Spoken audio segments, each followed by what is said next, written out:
Olá,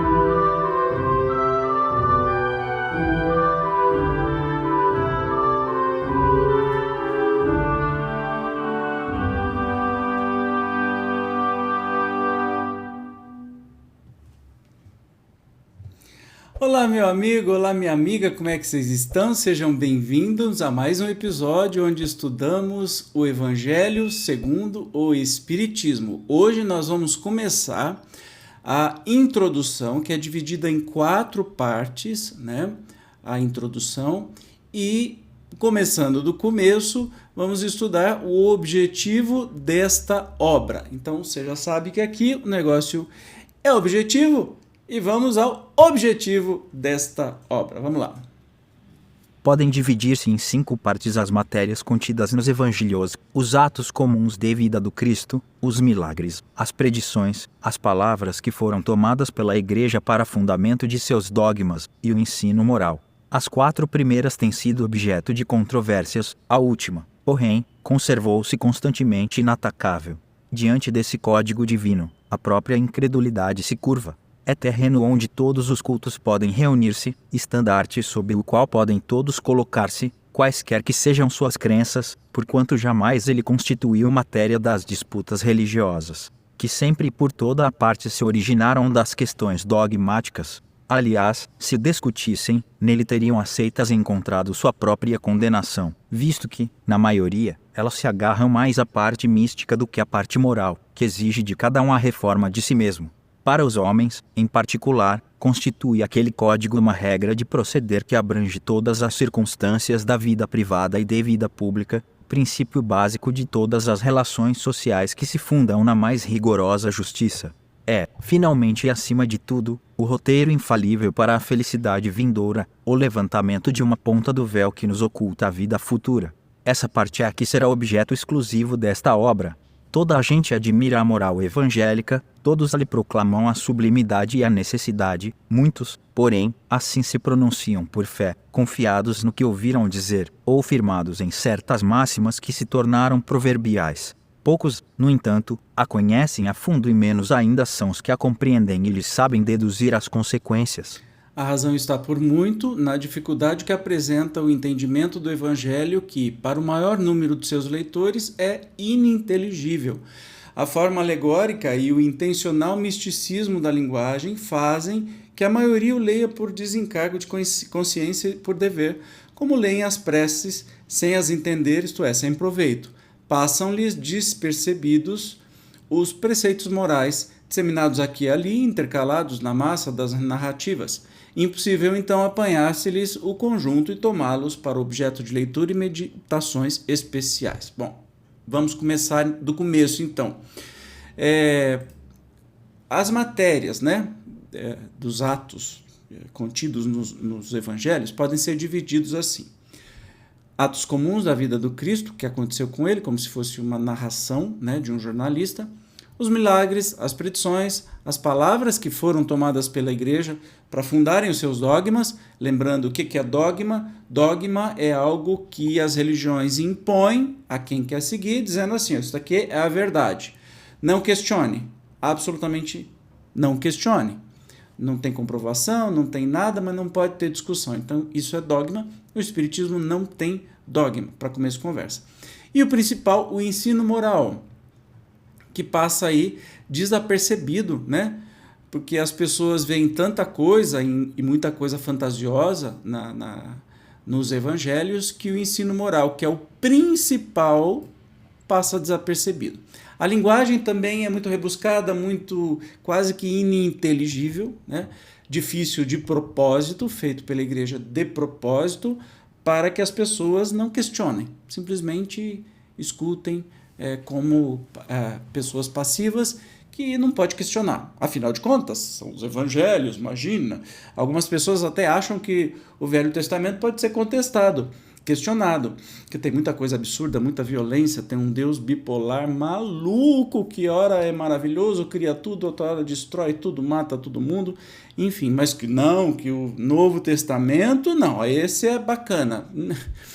Lê do engano, especialmente nos Atos dos Apóstolos, nas cartas, tem coisas preconceituosas, misóginas, homofóbicas e um monte de coisa que refletia os escritos da época e que, infelizmente, até hoje, algumas pessoas que são seletivas apontam isso aqui não pode e outras coisas que eles fazem, aí, não, isso daqui é só na época, sabe? Nas bobagens. Mas vamos voltar para o texto aqui. É certo que tratados já se hão escrito de moral evangélica, mas o arranjo em moderno estilo literário lhe tira a primitiva simplicidade que, ao mesmo tempo, lhe constitui o encanto e a autenticidade. Outro tanto cabe dizer-se das máximas destacadas e reduzidas à sua mais simples expressão proverbial.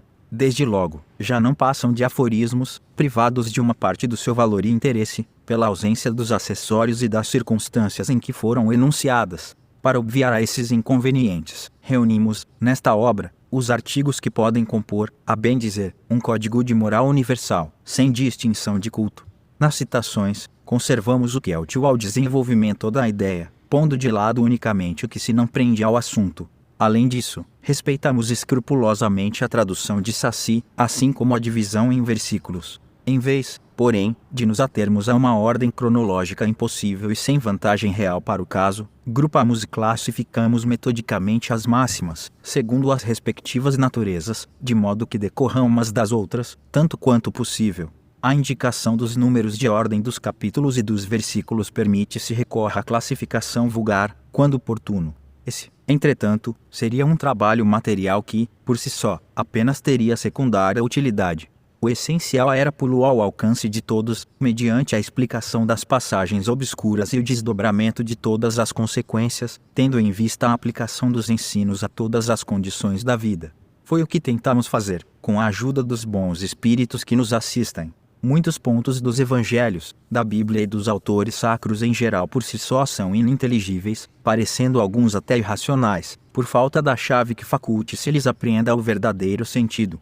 Essa chave está completa no Espiritismo, como já puderam reconhecer os que o têm estudado seriamente, como todos, mais tarde, ainda melhor o reconhecerão.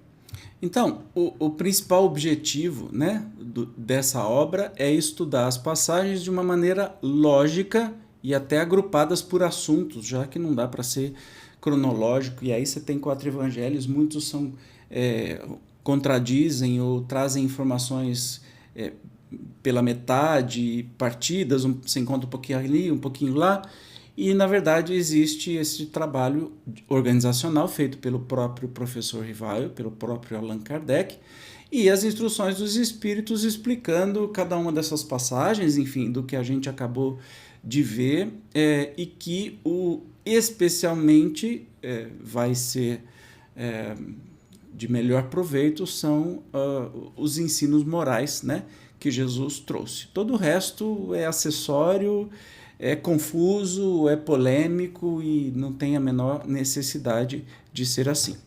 Vamos concluir o estudo agora. O Espiritismo se nos depara por toda a parte na antiguidade e nas diferentes épocas da humanidade.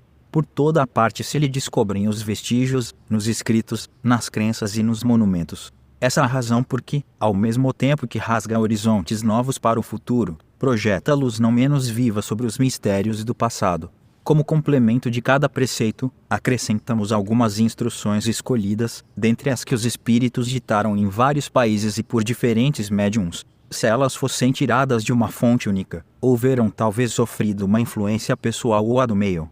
Ao passo que a diversidade de origens prova que os espíritos dão indistintamente seus ensinos e que ninguém a esse respeito goza de qualquer privilégio. Esta obra é para uso de todos. Dela podem todos aurir os meios de conformar com a moral do Cristo respectivo proceder. Aos espíritas oferece aplicações que lhes concernem de modo especial. Graças às relações estabelecidas, doravante e permanentemente, entre os homens e o mundo invisível, a lei evangélica, que os próprios espíritos ensinaram a todas as nações, já não será letra morta, porque cada um a compreenderá e se verá incessantemente compelido a pô-la em prática, a conselho de seus guias espirituais. As instruções que promanam dos espíritos são verdadeiramente as vozes do céu que vêm esclarecer os homens e convidá-los à prática do Evangelho. Muito bem, então é exatamente isso que se propõe o estudo dessa obra, né? Realmente e sempre com instruções dos espíritos, por isso que chama o Evangelho segundo o Espiritismo, as explicações dadas, a organização toda é de Kardec, mas as explicações dadas pelas passagens, muitas delas estranhas, duvidosas, polêmicas, e você vai entender que os espíritos vão explicar numa clareza e numa lógica muito interessante. Este é o propósito dessa obra.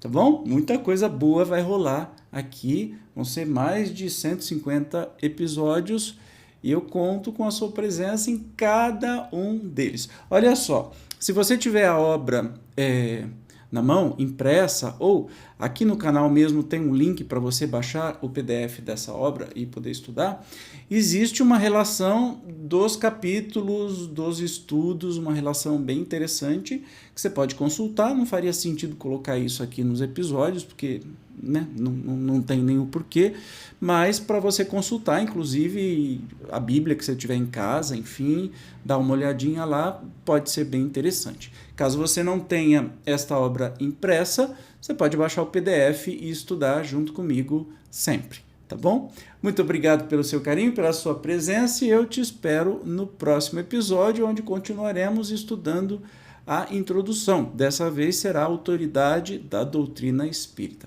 Eu te aguardo, obrigado pela presença e até o próximo episódio. Tchau!